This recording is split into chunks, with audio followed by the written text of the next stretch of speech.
বন্ধুরা সবাই কেমন আছো? আশা করছি সবাই ভগবানের কৃপায় ভালো আছো। চলে এসেছি আমি তোমাদের সামনে নতুন একটা ভিডিওর সাথে।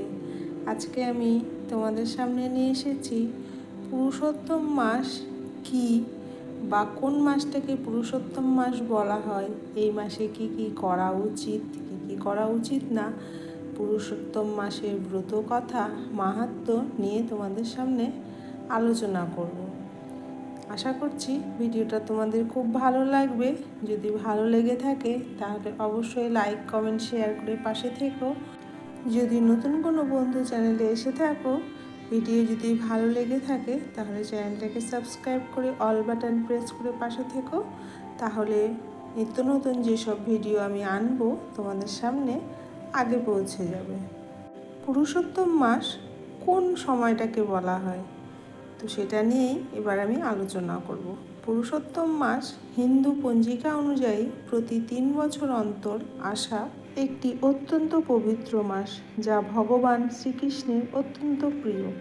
এই মাসে ভক্তি, উপাসনা, দান ও ব্রত পালনের মাহাত্ম্য অসীম, কারণ এতে সাধারণ সময়ের তুলনায় 1000 গুণ বেশি পুণ্যফল লাভ করা যায়। 2026 সালে এটি 17 মে থেকে 15 জুন পর্যন্ত চলবে। নারায়ণ নিজেই এই মাসকে নিজের নাম পুরুষোত্তম দিয়েছেন এবং সমস্ত মাসের মধ্যে শ্রেষ্ঠত্ব প্রদান করেছেন। এই মাসে ব্রত পালন করলে পূর্বজন্মের সমস্ত পাপ নষ্ট হয় এবং ভগবান শ্রীকৃষ্ণের সরাসরি সেবা লাভ করা যায়। এই মাস আধ্যাত্মিক সাধনার জন্য সবচেয়ে অনুকূল সময়। বিশেষ করে রাধা কৃষ্ণের পূজা, হরিনাম জপ ও ভগবদ গীতা পাঠ অত্যন্ত ফলপ্রসূ। এই মাসে কোনো কামনা ছাড়া পূজা করলে তা খুব দ্রুত শ্রীকৃষ্ণের কাছে পৌঁছায় বলে বিশ্বাস করা হয়। পুরুষোত্তম মাসে দীপদান, পবিত্র গ্রন্থদান এবং শুদ্ধ আহার, হরিসান্ন গ্রহণ বিশেষ পুণ্যদায়ক। এই পুরুষোত্তম মাসে কি কি করবে?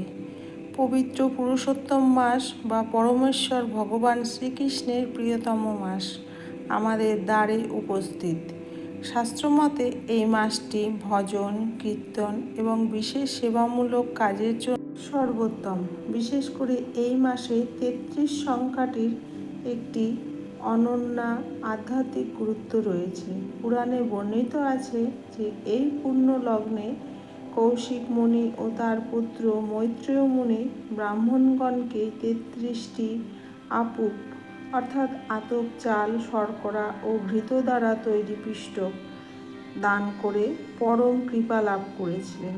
তাই এই দুর্লভ সময়ে রাধাকৃষ্ণের প্রতি কামনায় আমরা আমাদের ভক্তিকে 33 সংখ্যার মাধ্যমে অর্পণ করতে পারি।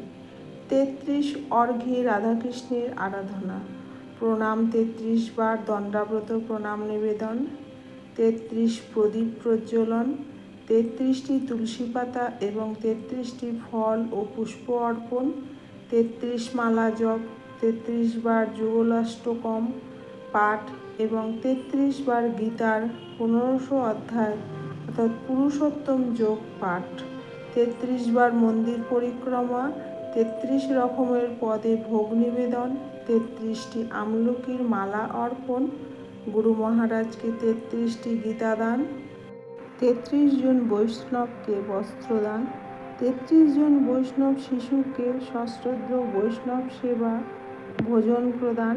পুরাণে উল্লেখ আছে আতপ চাল, ঘি ও চিনির সংমিশ্রণে তৈরি বিশেষ পিষ্টক বা আপুপ দান এই মাসের এক পরম বৈশিষ্ট্য।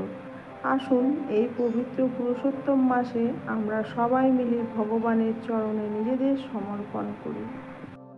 এই মাসে কি করবেন ও কি করবেন না?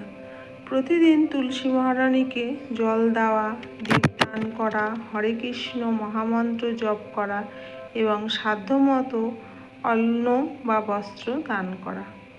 এই মাসে বিবাহ, অন্নপ্রাশন, গৃহপ্রবেশের মতো নতুন বা শুভ কাজ সাধারণত বর্জন করা হয়, কারণ এই সময়টি শুধুমাত্র আধ্যাত্মিক উন্নতির জন্য উৎসর্গীকৃত।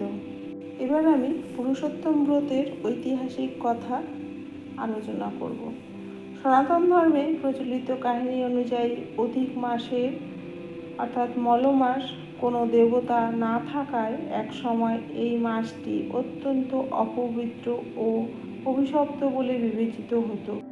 এই গ্লানি ও দুঃখ দূর করতে মাসটি বৈকুণ্ঠে গিয়ে স্বয়ং ভগবান বিষ্ণুর শরণাপন্ন হয়। তখন ভগবান বিষ্ণু তার ওপর প্রসন্ন হয় এবং তাকে নিজের সমস্ত ঐশ্বর্য, গুণ ও মহত্ত্ব প্রদান করেন।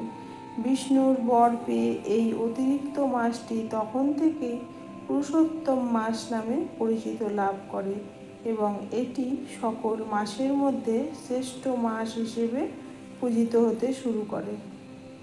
আশা করছি বন্ধুরা ভিডিওটা তোমাদের খুব ভালো লেগেছে। ভালো যদি লেগে থাকে অবশ্যই লাইক, কমেন্ট, শেয়ার করে পাশে থাকো। আজকে এই পর্যন্তই, আবার দেখা হবে নতুন কোনো ভিডিওর সাথে।